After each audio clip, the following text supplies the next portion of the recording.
Hello everyone, Oliver James here. I am giving you my thoughts and the results of this weekend's Barclays Premier League fixtures, and obviously the latest news coming out of football world that Chelsea have fired Andre Villas-Boas after just only 9 months in the job, and I will give you my thoughts of who I think should be Chelsea manager and Wolves manager as well, and possibly the future England manager. Right, starting off with the first game of the weekend, which was on Saturday. It was a lunchtime kickoff at Anfield between Liverpool and Arsenal at Anfield. Liverpool's unbeaten home record at stake, just against Arsenal, who want some momentum going into the Champions League game against AC Milan. Arsenal beat Liverpool 2-1. Liverpool had a penalty. Suarez went in past Wojciech Szczesny. Apparently Szczesny took him down, but I think Suarez dived, and Dirk missed the penalty, and then he also missed the rebound as well. Poor. I was gutted actually, ready, as Liverpool are my team, as you may know, and if you don't, then yeah, you do now.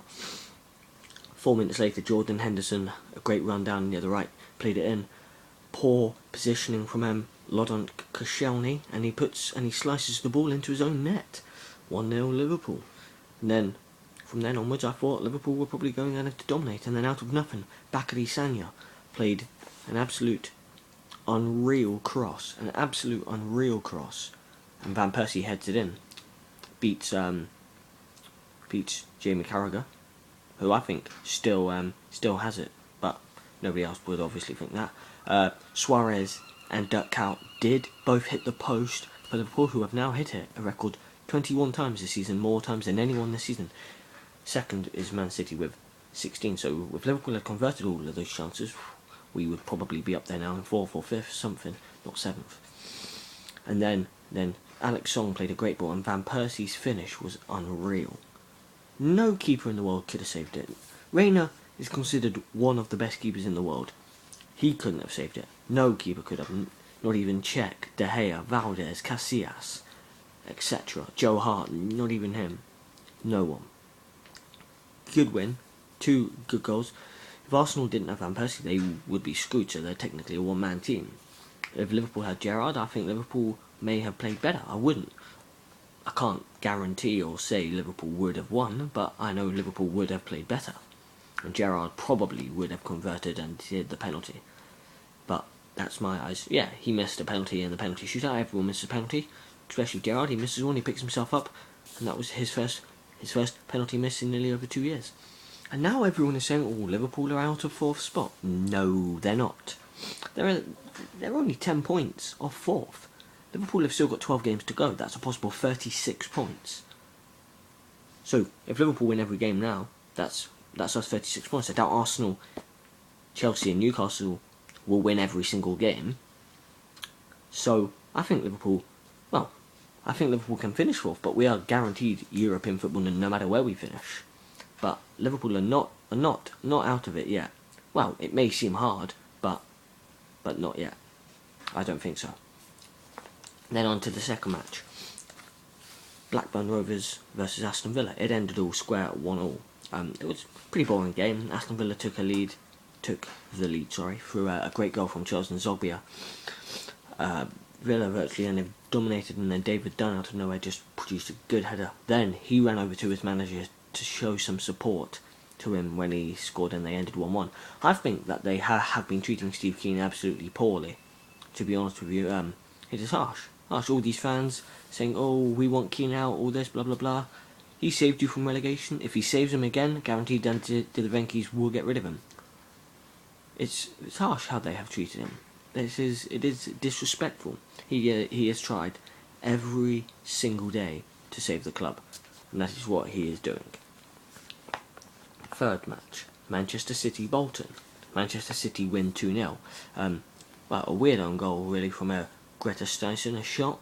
The Man City player just had a shot. It just hit Steinson, and somehow it went all the way in, and I was pretty surprised. And then Mario Balotelli made it 2-0.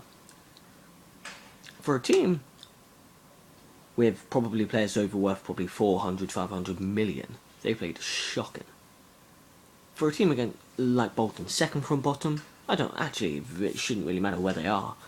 For a team that has got probably players over 400, 500 million, they should be hammering a team like Bolton 4-5-0.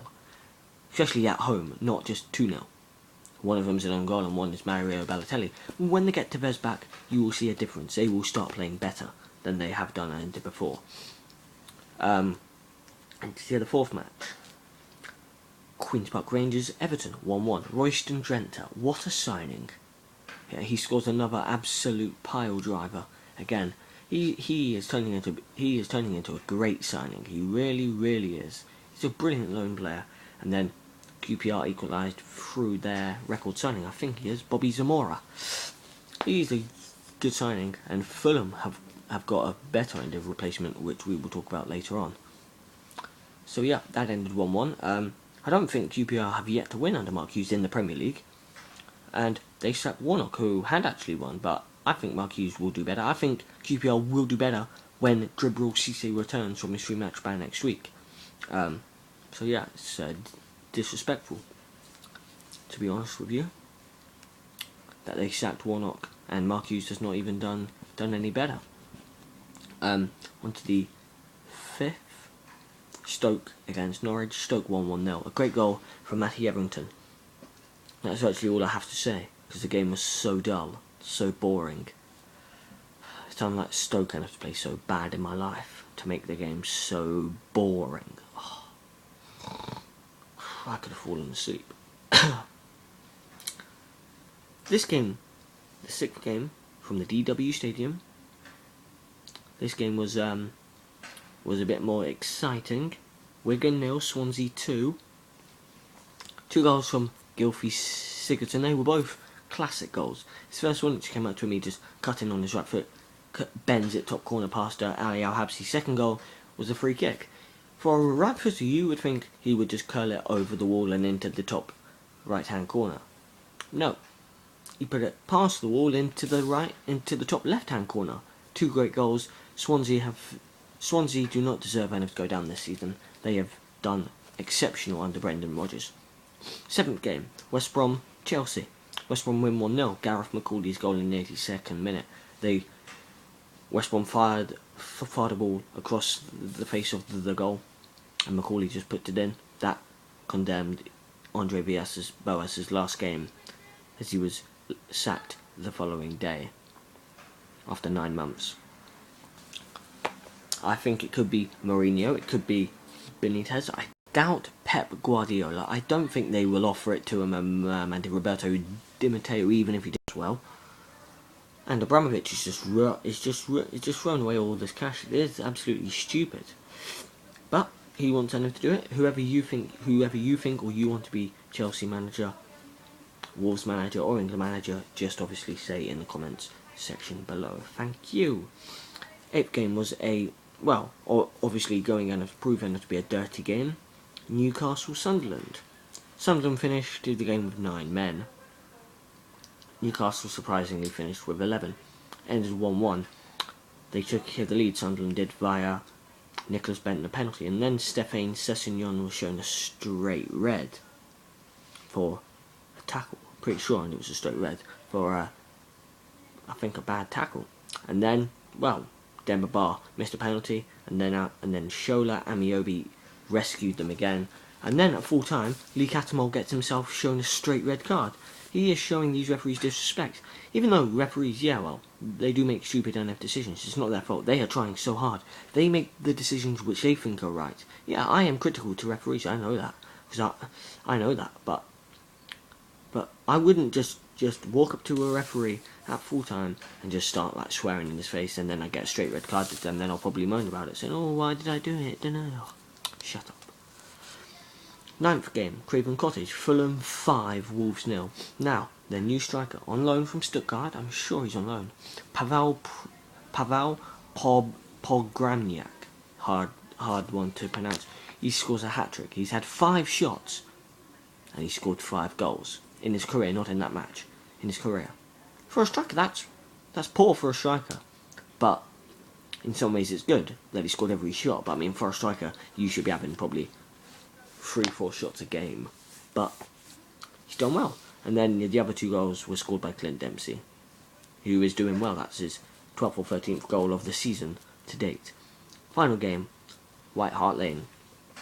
Tottenham 1, Manchester United 3. Have to say, the Tottenham goal that was disallowed was harsh. Aaron Lennon, as usual, uses his space. He just skins Jones. Jones takes him down, he's off, but he didn't. Played it across the face of the box. Sahar shoots.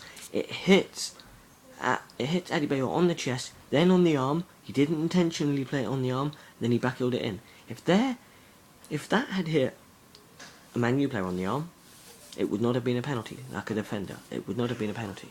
But this one was disallowed, and then Wayne Rooney scored a header about 5 minutes after that. Then Ashley Young scored 2 sublime goals.